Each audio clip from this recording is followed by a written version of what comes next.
Hey everyone, hey Shirley. Yeah, you might not like this, but I said this after she lost Hillary Clinton in 2016 informally. I said in 2017. I said it in 2018, early 2018. Here's a clip. I want to go back, but I didn't really spend too much time. I just kind of saw this. It's like, she's putting out feelers of running in 2020. Okay. And kind of looked, and just looking at the pictures. Yeah, she's running 2020. You know what? She's going to win. And here's why. No, I am not a psychic or anything like that. I work on the basis of strategy. You have to know, you have to think a certain way.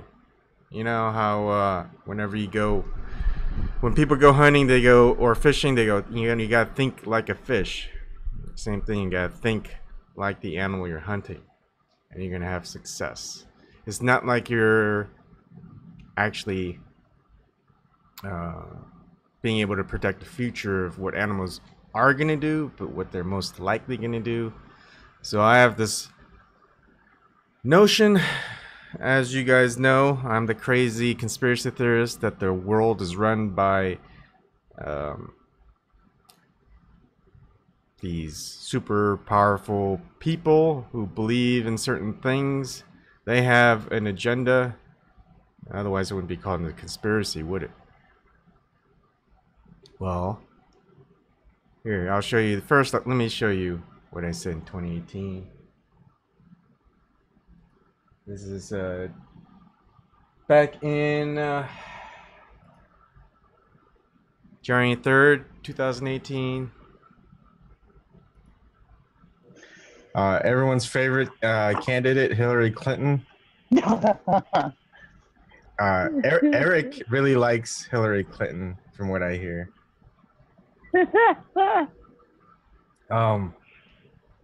I think she's gonna run in 2020. What do you guys think? Me too. I hear Joe Biden is talking about running. He's not gonna. Oh, we've got a guest.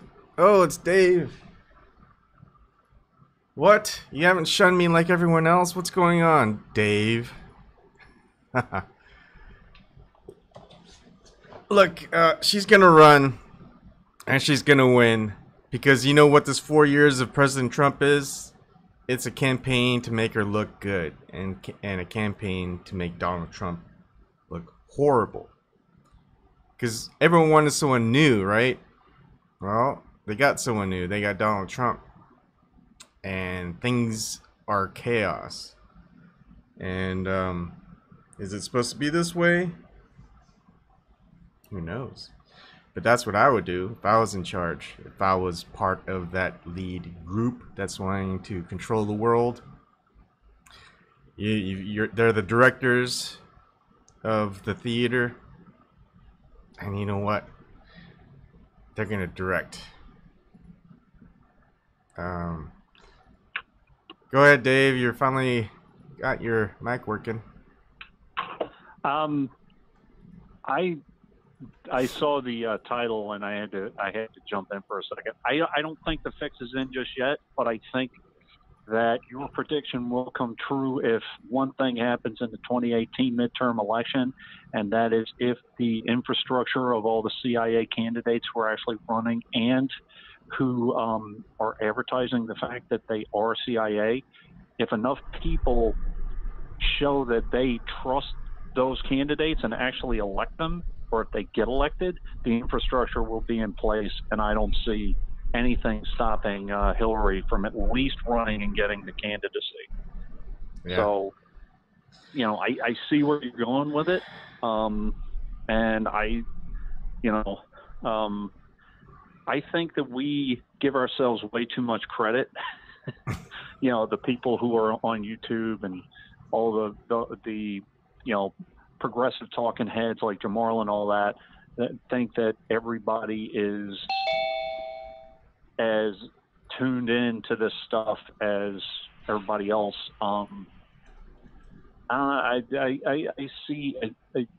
I'm scared that Hillary will still be in the conversation because the unions are gearing towards trying to get her back in, and the unions are neutered already, so they're looking to try to gain power, and they're hitching their wagon to her, which is, a disastrous mistake. So I hope you're not right.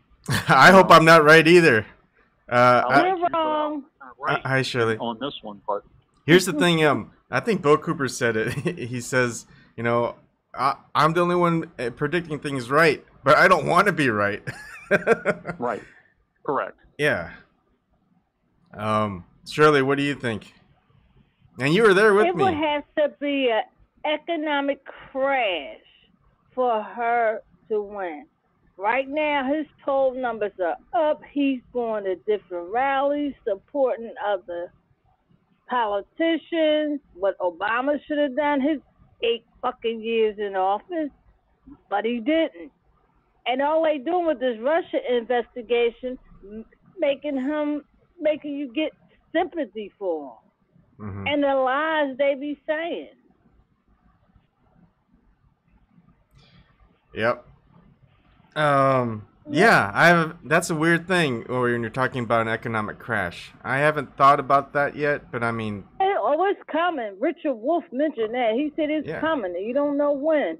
Yeah, we don't know when, of course. But if it's going to happen during Trump's presidency, now that's pretty crazy. The thing is, if it's going to happen in Trump's presidency, it's going to happen in next year, not in 2018, but like very close to the campaign start of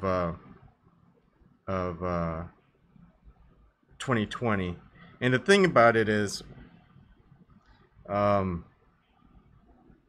it's gonna be, they're gonna throw a lot of stuff at Donald Trump, I think, when he's trying to campaign for 2020. So he has to put out so many fires, he can't really successfully campaign around the country. It just makes it easier for Hillary Clinton to go ahead and campaign, while Donald Trump's trying to put out all these fires that they're throwing at him. Hillary Clinton's like, look, Donald Trump can't even do this, can't do this, blah blah blah. And I think that's how they're gonna do it.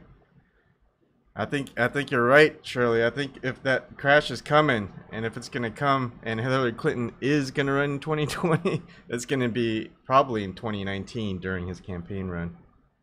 During his campaign. And I don't want her to fucking win at all. I don't want her to run. What other country is she gonna fucking destroy? Look at Libya, open slave trade. Yeah. I mean, it's just ridiculous. I don't want her. Just because she has a vagina and I have one, I don't want her at all. Yeah. I mean, it'll be unprecedented. Has there been a presidential candidate that's won in one of the parties or ran twice?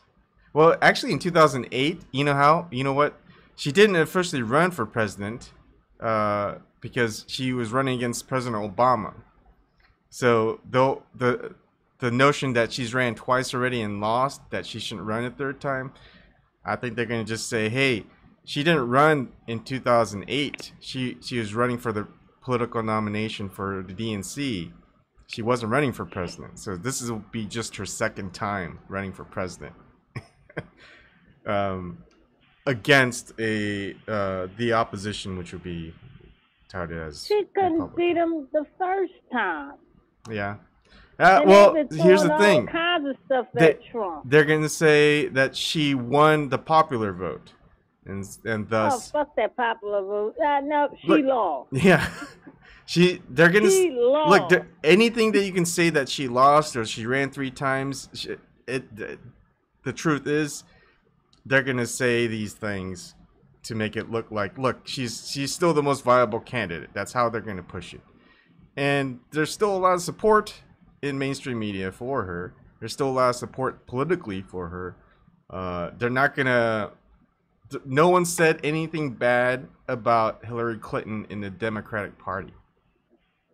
Have you noticed that? Well, she paid them to do that. Yeah, so she still has a lot of power and a lot of clout within the DNC, and she's not even a residing member in politics within the DNC.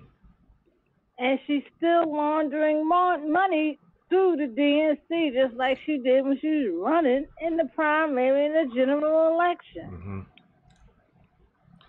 Well, I have to disagree on a couple of points.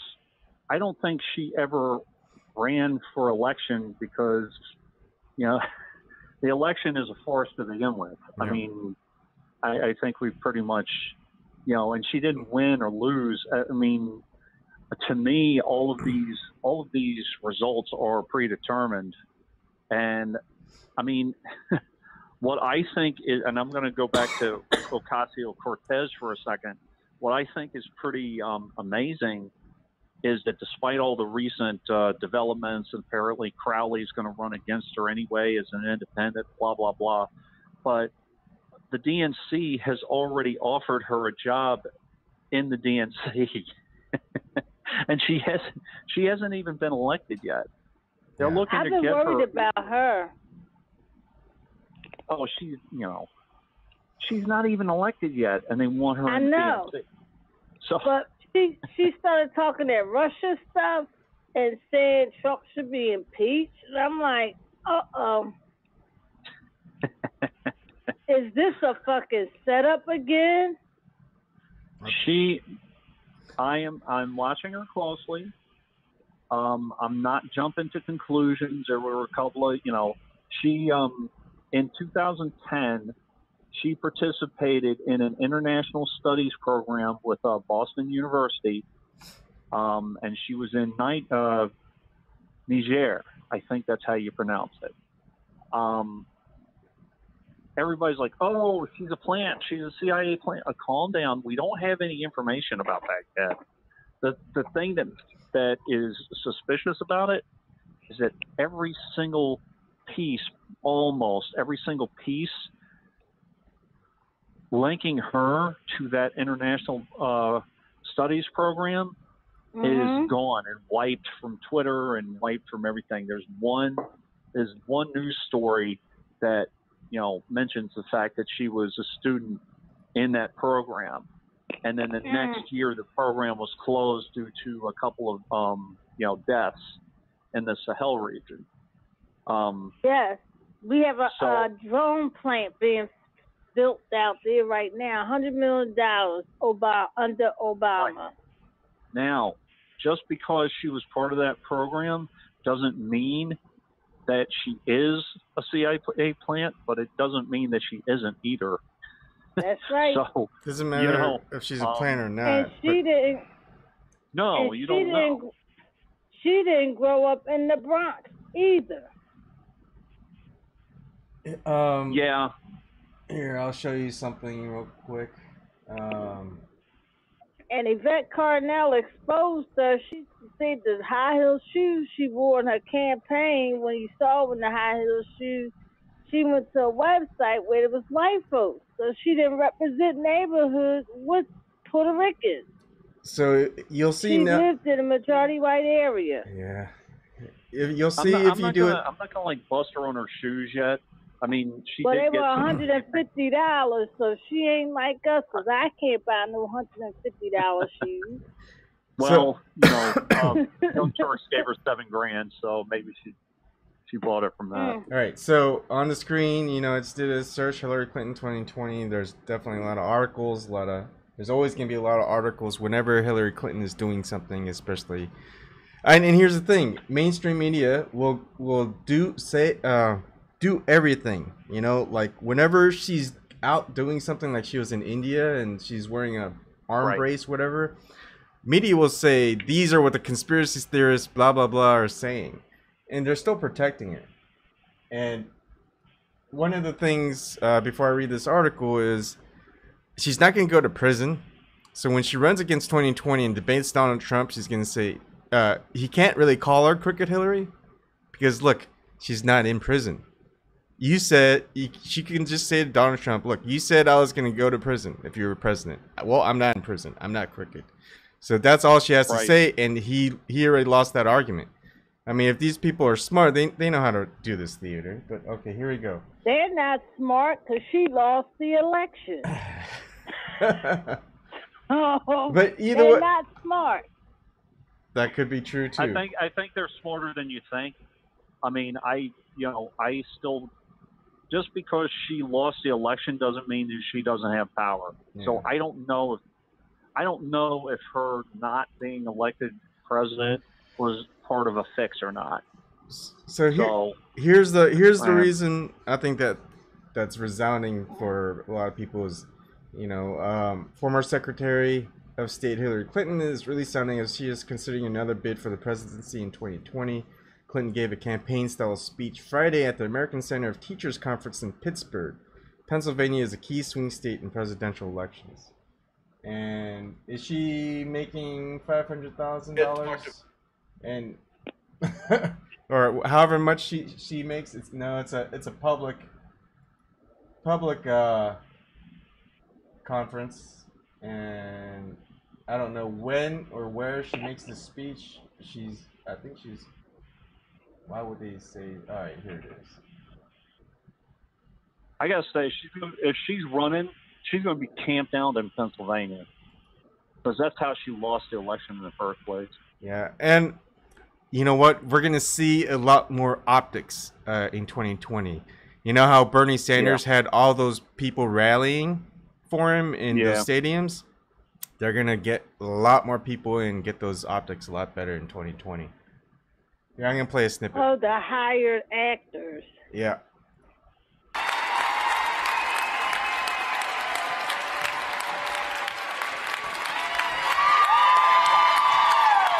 Oh, I see it. And Eric, come on.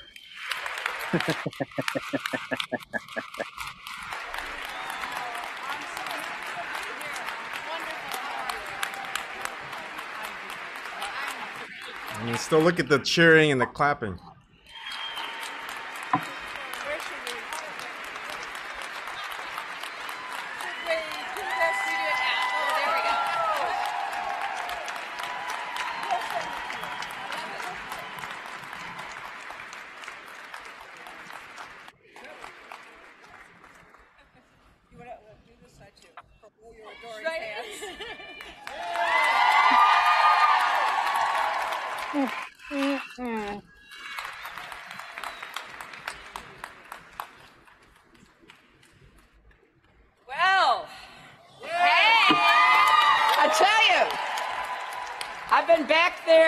Listening to Randy, and I'm so exhausted I can barely stand here.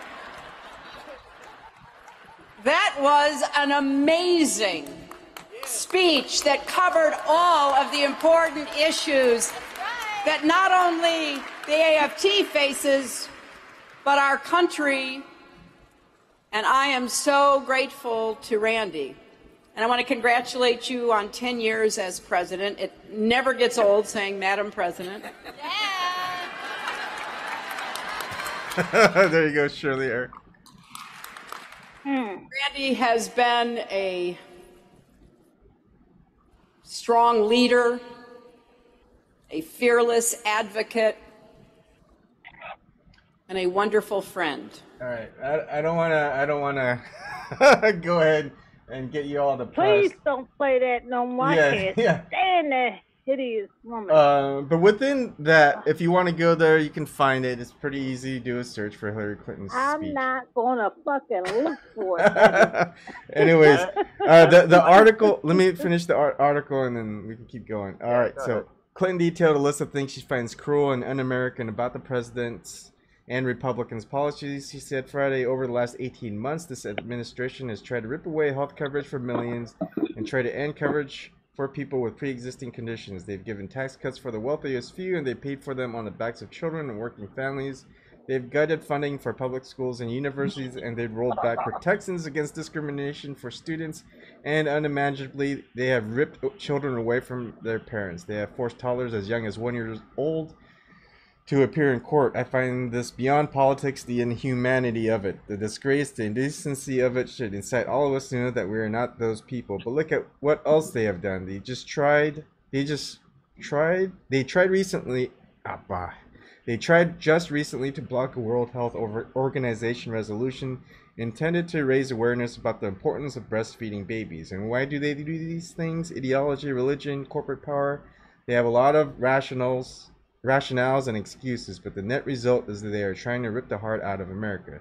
They want to turn us into transaction units. It is like a man eat man and woman eat woman society. They want to turn us against each other. They want to divide and conquer. It's funny because that's exactly what she and the powers that be. Exactly, yeah. What they are doing. Yeah. So they are I have a globalists. prediction. I have a prediction on my own. What? And in a little while, you know, when the presidential or the primary debates happen, I noticed something in that American Federation of Teachers speech. Hillary was using some self-deprecating humor, and she's like, you know, making fun of her age and all of that. They're going to put Hillary Clinton next to Kirsten Gillibrand, and they're going to use that. And they're going to use Kirsten's quote-unquote youth against, you know, Hillary's age. And I still think that Gillibrand is going to get the nomination. I really, really do. Simply because they're just shoving it in her face that, you know, she's voted for all of this stuff. Now, you and I both know that there is a strategy, and even Ocasio-Cortez has latched onto that strategy too. You speak on a very unpopular stance among Democrats that you know is not going to pass whatsoever. Mm-hmm. Okay, you know it's not going to pass, but it gives you some cred. Like Ocasio-Cortez is criticizing Israel right now. Mm-hmm. You know, and Gillibrand voted against every single one of Trump's, you know, cabinet members when other people didn't. She went against the grain on certain things. She actually pulled back on the anti-Israel bill. So she is also playing that game. Yeah. I just think that she is setting herself up, and the DNC is setting her up to be that, you know, progressive warrior bullshit. Yeah. I agree with you, Dave. I think that has merit. I think just as Democrats, you know, they're still Democrats. They want that progressive voice, and when 2020 rolls around, they're going to be for Hillary Clinton. Isn't that interesting? If that happens, talk about controlled opposition. They're running the same line. Yeah, and what's going to probably end up happening are the progressives, Justice Democrats, whatever.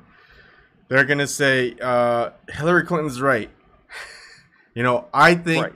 I think it shouldn't be, but Hillary Clinton's the pragmatist or whatever you want to call it. They're gonna spin it, you know. They're gonna say it shouldn't be this way, but hey, we gotta put out the fires, etc., whatever it is. And they're gonna be less progressive. They're not gonna have that hard stance like you would see when they're campaigning. And Democrats are gonna vote Democrat anyway. The ones who haven't Dem-exited, they probably have the numbers, and they go, you know, we're gonna have to be more progressive. We can't. So they're gonna have a totally different strategy in 2020. Sorry, go ahead. One of the big arguments against Trump too is, oh my God, he's had two candidates for the Supreme Court, and they're going to overturn all these things. I know at least Brett Kavanaugh, and I'm pretty sure that Gorsuch is the same way. They may lean conservative, but they are all about precedent as well.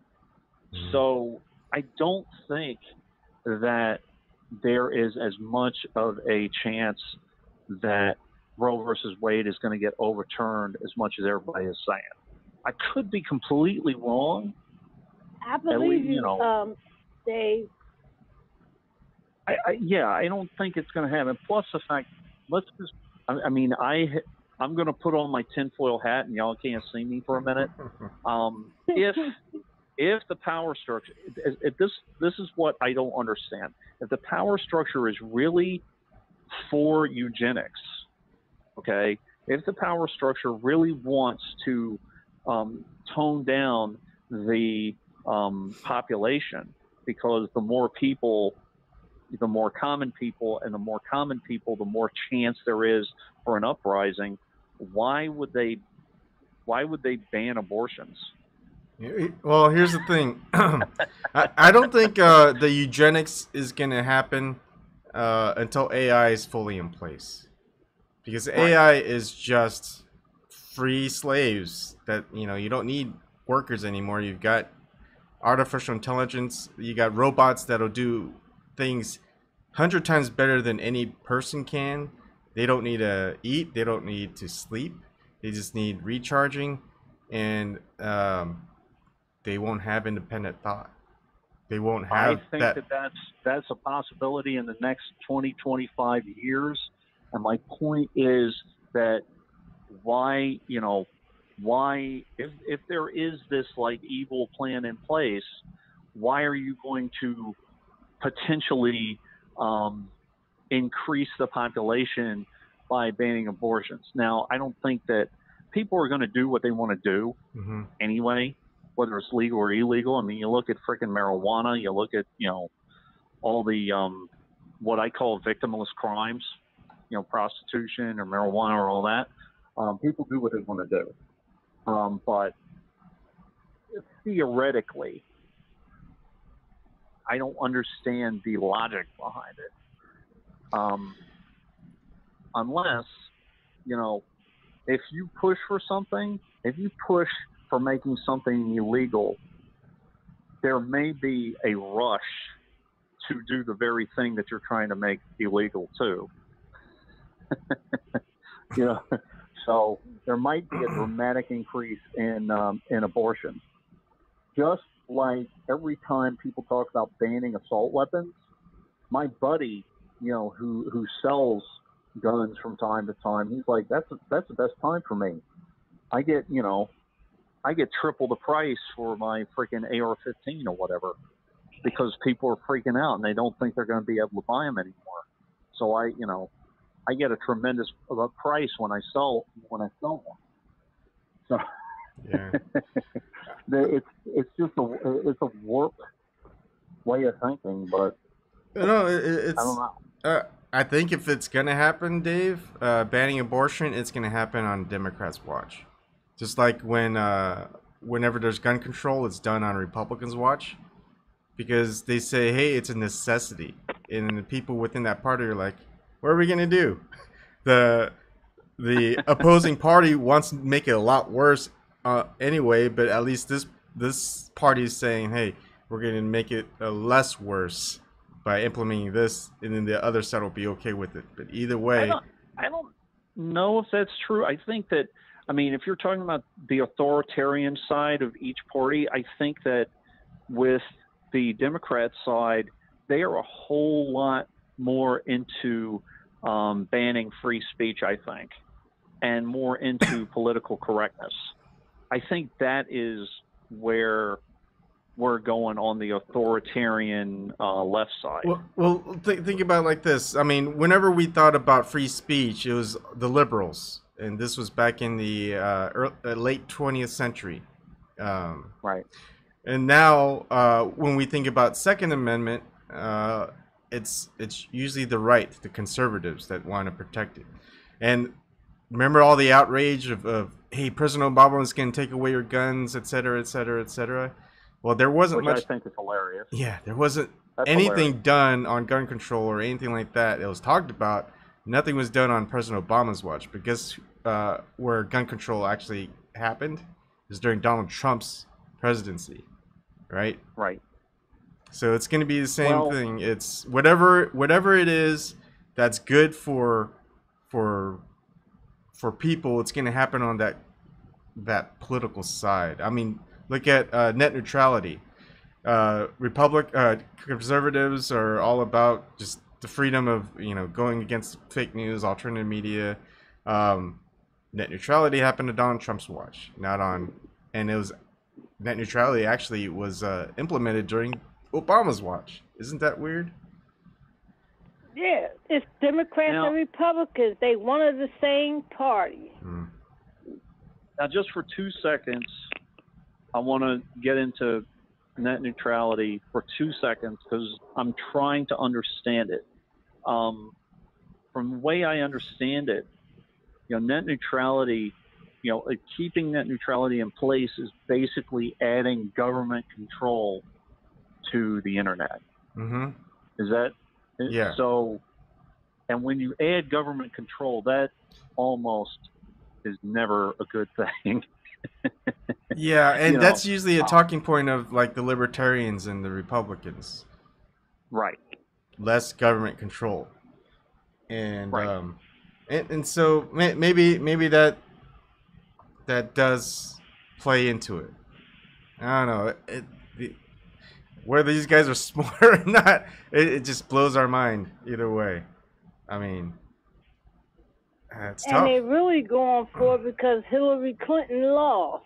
Yeah. When she came out of the woods in Congress when Harry Reid was retiring, she was down there just giving her rant. We got to take control of the internet and everything else. Yeah. And that might be another thing is within Trump's repeal of net neutrality that they make the net so horrible because it's going to be controlled by these super corporations that they have it so that, hey, look, we can't, it was horrible. We need something stricter than, we got to put back net neutrality, but we need it more stricter with more government controls. And that'll be on the Democrats' watch. The ironic thing too is that is government control and corporate control really that different anymore? Which is, I think that's the problem. Mm-hmm. That the government is.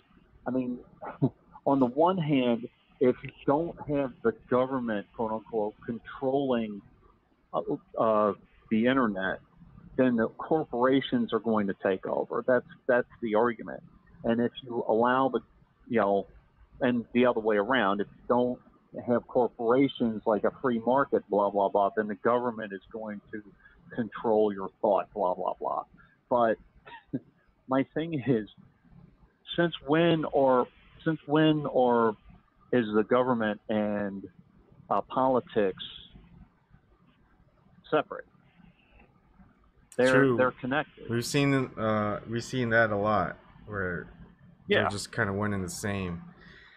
I mean, but it's still in the public's mind they're distinctly different, especially people who are still in that paradigm. We're not where where we are, but they see corporations and government as two separate entities not working together, where if they do work together, it's under necessity of national security.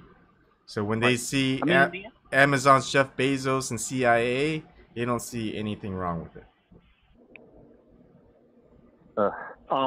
But people also, the idea of net neutrality, again, I've said this before. The internet was created for military purpose. So we've never had necessarily a free and open internet on our side, and the information that we were given by WikiLeaks, by the Snowden documents given to the Intercept and we were never supposed to see that stuff ever.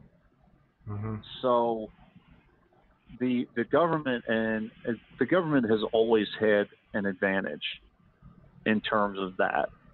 And I'm just starting to understand that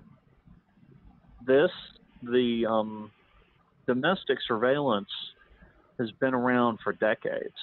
This is not a new problem. Yep. You know, just got better. It was more specific. Like they had to know who to target to do it, but the way they do it now with is it's everything. They just gather the information, gather every recording, whatever that they have. They store it and they can just search for it whenever they want it for whoever they need it for. Say they've been surveilling me. Let's just say that, just like typical American citizen. It's like I wasn't a problem because I was just part of the system. But then my channel grows to say 200 to maybe 1 million people, and they go, "Hey, we gotta shut down this Asian guy. You know, what do you have on him?" And they'll have like all this stuff that I've been doing since maybe like 1997, right? Right. So, do you think that that's exactly what they did to Uyghur, to Cenk Uyghur? Jenks? With the thing with Florida and his, you know, that BS that he was talking about, that, you know, the misogynistic stuff. Do you think they kind of, you know, poked him a little bit? Maybe, I don't know, but it's always a possibility. There are things we can only speculate to, and unless there's just,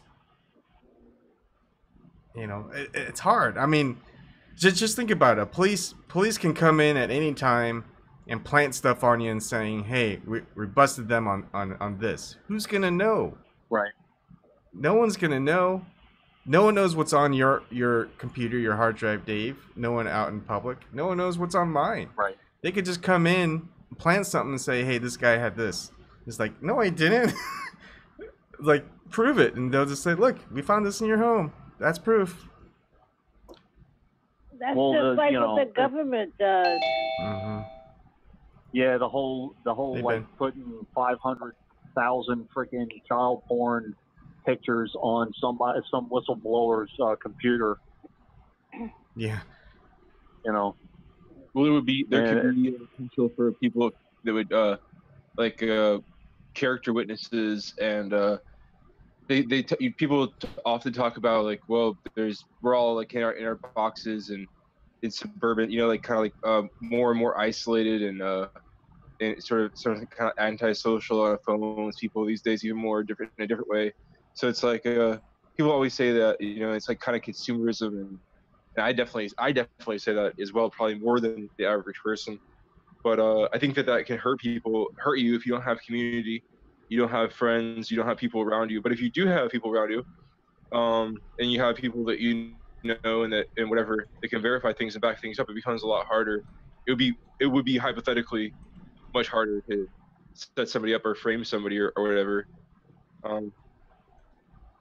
But yeah, I guess sometimes also that can work, you know, for somebody who is very guilty, can actually have so many people around them that, you know, that they, like, almost in a sociopathic way or something like that, or just in a way that, like, maybe just the old tight-knit community where you always live there, and that, you know, the families, you got like the vast, like, network of people that basically can, you know, would back you up and would be like, "Oh no, character witness all day long. This person goes to church, this person whatever." But, you know, the BTK killer was somebody like that.